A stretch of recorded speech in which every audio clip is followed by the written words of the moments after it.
নমস্কার। আজকে আলোচনা করব রাহুর ১.৫ বছর নিয়ে। ৪টে রাশি যেমন আছে, ৪টে রাশির কীরকমভাবে মানুষ তাদের জীবনের পরিবর্তন আসতে চলেছে এবং খুব ভালোভাবে পরিবর্তন আসছে।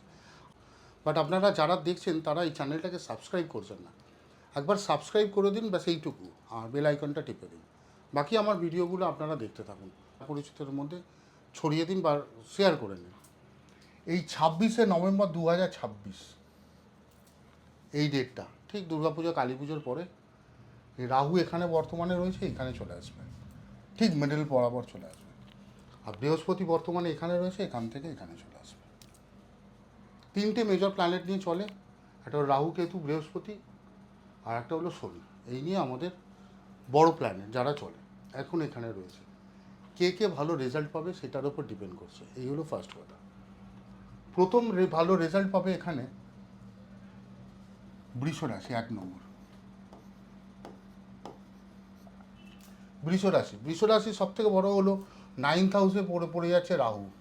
9th হাউসে যদি কারো রাহু থাকে, আর যে মানুষ বৃষ রাশির কোনো মানুষ যদি বিজনেসম্যান হয়, কিংবা তারা যদি বিজনেস রিলেটেড রয়েছে কিংবা বিজনেস প্ল্যানিং করবে, রাহু যদি 9th হাউসে থাকে তাদের আনলিমিটেড পয়সা জোগাড় করে দেয়। বড় বড় ইন্ডাস্ট্রিয়ালিস্টদের 9th হাউসে মানে রাহুর কম্বিনেশন রয়েছে, আপনারা দেখে নেন।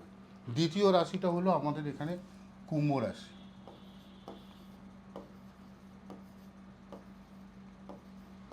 কুম্ভ রাশি লগ্নপতি দ্বিতীয় বছর এসে টাকার অভাব হবে না, আর দ্বাদশে রাহু বসে যাবে।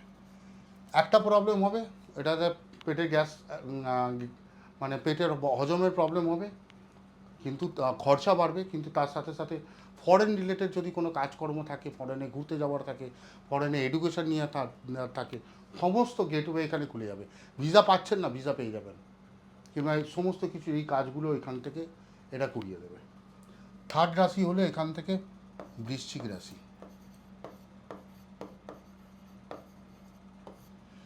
থার্ড হাউসে গিয়ে বসে রয়েছে, 1, 2, 3, থার্ড হাউসে গিয়ে বসছে। থার্ড হাউসে যখনই বসছে, এখান থেকে দশমভাবে বৃহস্পতি কর্মস্থানকে দেখছে, আর থার্ড হাউসে রাহু বসে রয়েছে। হিউজ কানেকশান করিয়ে দেবে। টাকা পয়সা থেকে শুরু করে কাজকর্মের কানেকশান আপনাদের হিউজ বেড়ে যাবে। আপনারা খেয়াল করে দেখবেন, আপনারা মিলিয়ে দেখে নিন। আর ফোর্থ রাশি হলো কন্যা। 1, 2, 3, 4, 5 পঞ্চম স্থানে বসে রয়েছে। রাহু যদি পঞ্চম স্থানে বসে থাকে, শুধু একটা প্রবলেম হবে, যে রিলেশনশিপ যাদের রয়েছেন তাদের অনেক সময় ভেঙে যাওয়ার সম্ভাবনা থাকে। আর যারা সিঙ্গেল রয়েছেন, অদ্ভুত ব্যাপার, তারা নতুন করে রিলেশনশিপে চলে আসতে পারবেন। এই কন্যা রাশি, এই কন্যা রাশির এই 1.5 বছর খুব ভালো যাবে, শুধু রাহুর ওপর ডিপেন্ড করে। আপনাদের কোন রাশি আছে মিলিয়ে কমেন্ট বক্সে কমেন্ট করুন, আমরা সেটা নিয়ে আমরা আবার আলোচনা করব। নমস্কার, ভালো থাকবেন।